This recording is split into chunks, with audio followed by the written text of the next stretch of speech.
आज से 100 साल पहले किसी को मालूम भी नहीं था कि पानी को बेचा जा सकता है, लेकिन आज बड़ी सारी कंपनीज हैं जो कि शुद्ध पानी बेच रही हैं। पैकेज्ड वाटर के नाम पर उनकी कंपनियां बहुत धूम मचा रही हैं। लेकिन क्या आपको मालूम है कि इंडिया का एक ऐसा ब्रांड जो आज शुद्धता का प्रतीक बन चुका है, उसकी कहानी क्या है? ये कहानी उस कंपनी की है जो शुरुआत में मलेरिया की दवा बनाती थी, लेकिन बाद में पैकेज्ड वाटर बेचने लगी।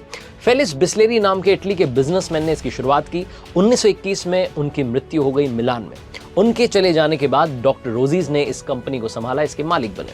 शुरुआत में बिस्लेरी कंपनी मलेरिया के इलाज के लिए दवा बनाने की कंपनी थी और उस वक्त इसकी एक ब्रांच अपने इंडिया में मुंबई में थी। इंडिया के जाने माने बिजनेसमैन खुसरू संतूक, उनके जो फादर थे वो बिस्लेरी कंपनी के लीगल एडवाइजर थे और साथ में डॉक्टर रोजीज के अच्छे दोस्त भी थे। डॉक्टर रोजीज ने देश में बढ़ रही जो बिजनेस की डिमांड थी उसको देखते हुए दूसरों से कुछ अलग करने का डिसाइड किया। वो ये सब सोच ही रहे थे कि तभी उनके मन में आया कि क्यों ना बिस्लेरी बिजनेस की शुरुआत इंडिया में की जाए। इंडिया में ब्रांडेड वाटर बेचने का फॉर्मूला तो तैयार था डॉक्टर रोजीज के पास में, लेकिन अब जिम्मेदारी थी खुसरू संतूक साहब को बनाने की। तो खुसरू संतूक साहब को उन्होंने मना लिया और कहा कि हम मिलकर के कुछ नई शुरुआत करते हैं। इंडिया में इस वक्त बिजनेस की डिमांड है, लोग चाहते हैं कुछ नया हो जाए, लेकिन फॉर्मूला मिल नहीं रहा है। मेरे पास में फॉर्मूला है, हम पैकेज्ड वाटर बेचेंगे, शुद्ध पानी जो है लोगों को प्रोवाइड करवाएंगे। और इस फॉर्मूले को लेकर के जब वो खुसरू संतूक के पास में गए तो फाइनली उन्होंने उन्हें मना लिया। खुसरू संतूक तैयार थे वाटर प्लांट लगाने के लिए और शुरुआत करते हैं वो मुंबई के ठाणे क्षेत्र में बिस्लेरी वाटर प्लांट की 1965 में। उसके बाद में ये काम जो था रुकने वाला नहीं था। शुरुआत में लोग जो थे वो खुसरू संतूक साहब को पागल कहने लगे कि ये क्या कर रहे हैं, मतलब पानी थोड़ी ना बिकेगा। वो इसलिए ऐसा कह रहे थे क्योंकि इंडिया में जब इस कंपनी की शुरुआत हुई थी तो तब एक रुपए में इसको बेचा जा रहा था बॉटल को, और 1 रुपया उस वक्त बहुत ज़्यादा अपनी कीमत रखता था और 1 रुपया देकर के पानी खरीदने वाले लोग बहुत कम थे। बिस्लेरी वाटर प्लांट को मुंबई में स्थापित करने के पीछे जो सोच थी वो ये थी कि उस समय वहाँ पीने का जो पानी था वो लायक नहीं था, पानी पीने के लायक नहीं था। इस वजह से डॉक्टर रोजीज ने सोचा कि लोगों को शुद्ध पानी नहीं मिल रहा है और ये जो हमारा बिजनेस है शुद्ध पानी वाला, वाटर प्लांट वाला, ये बहुत अच्छे से चलेगा। लेकिन ऐसा हुआ नहीं। इटली के बिजनेसमैन ने बिस्लेरी कंपनी की शुरुआत की। अब आप सोच रहे होंगे कि इंडियन कंपनी कैसे बन गई, तो पहले शुरुआत की ही बात कर लेते हैं। शुरुआती दिनों में बिस्लेरी के 2 प्रोडक्ट्स मार्केट में बिक रहे थे। पहला था बिस्लेरी वाटर, दूसरा था बिस्लेरी सोडा। ये जो दोनों प्रोडक्ट थे इनकी सप्लाई महंगे रेस्टोरेंट्स में हो रही थी, 5 स्टार होटल्स में हो रही थी। हालांकि धीरे धीरे आम पब्लिक को भी मिलने लगे थे, लेकिन जो डिमांड थी मार्केट में वो बिस्लेरी सोडा की ज्यादा थी। जिस वाटर प्लांट की शुरुआत की थी, जो पानी बेचना चाह रहे थे, वो बिक नहीं रहा था और खुसरू संतूक साहब को समझ में आ चुका था कि भैया ये धंधा जो है ज्यादा चलेगा नहीं। ऐसे में उन्होंने डिसाइड किया कि इसको बेच देते हैं। जहां बिस्लेरी के बिकने की बात आई तो ये बात जो थी मार्केट में फैल गई और पार्ले कंपनी के जो चौहान ब्रदर्स थे उन्हें मालूम चला कि बिस्लेरी बिकने के लिए तैयार है और पार्ले कंपनी के जो चौहान ब्रदर्स थे उनमें से एक रमेश चौहान जी ने 1969 में इस कंपनी को खरीद लिया। बिस्लेरी अब पार्ले के पास में आ चुकी थी और जब बिस्लेरी उन्होंने खरीदी तो इंडिया में उसके 5 स्टोर्स थे, 4 तो मुंबई में थे और 1 कोलकाता में था। रमेश चौहान जी ने अपनी जो सोच थी उसको थोड़ा आगे बढ़ाया। एक नई स्ट्रैटेजी के साथ में उन्होंने बिस्लेरी को मार्केट में लॉन्च किया।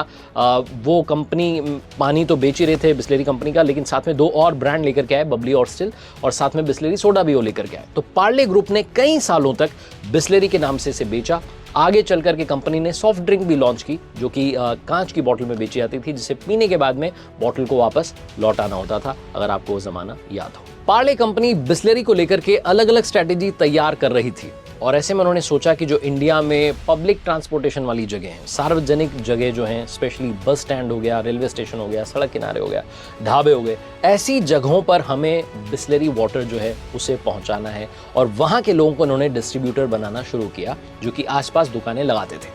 इनका पर्पस ये भी था कि स्पेशली जब कोई ट्रैवल कर रहा होता है तो कहीं उसे गंदा पानी पीने को ना मिल जाए, उसकी जो यात्रा है वो कहीं दूषित ना हो जाए, कहीं उसकी यात्रा खराब ना हो जाए। तो ऐसे में इन्होंने स्पेशली उन जगहों को टारगेट किया जहां इन्हें उम्मीद थी कि लोग पानी खरीदना शुरू करेंगे और जो इनकी स्ट्रैटेजी थी वो काम आई। कंपनी ने अपना जो ब्रांड प्रमोशन का तरीका था, जो पैकिंग थी, उसमें भी चेंजेस ये लेकर के आए और धीरे धीरे धीरे मार्केट में बिस्लेरी वाटर जो था वो बहुत ज्यादा पॉपुलर हो गया। 1970 से 1999 तक बिस्लेरी ने इंडियन मार्केट में अपना एक अलग ही झंडा बुलंद रखा, लेकिन कहते हैं ना वो कंपटीशन तो आ ही जाता है। 2000 में बेलेक्वाफिना और किनले जैसी कंपनीज आई और उन्होंने भी ये दावा किया कि वो शुद्ध पानी जो है भारतीय कंज्यूमर्स के लिए उपलब्ध करवा रही हैं और ऐसे में चैलेंज आया बिस्लेरी के सामने, अब उन्हें फिर से खुद को रीपोजिशन करना था, फिर से सोचना था, नई जो है स्ट्रैटेजी उसे लेकर के आनी थी। बिस्लेरी ने बॉटल के साइजेस में चेंज वो लेकर के आए, अलग अलग साइज़ की बॉटल्स उन्होंने मार्केट में उतारी और अपने जो एडवर्टीजमेंट का तरीका था उसको भी उन्होंने चेंज किया।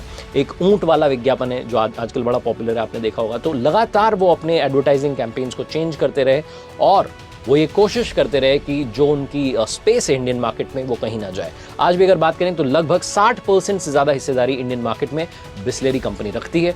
आज इनके 135 प्लांट से भी ज़्यादा प्लांट्स हैं, करीबन 2 करोड़ लीटर से भी ज़्यादा पानी जो है रोज़ाना ये बेच रहे हैं।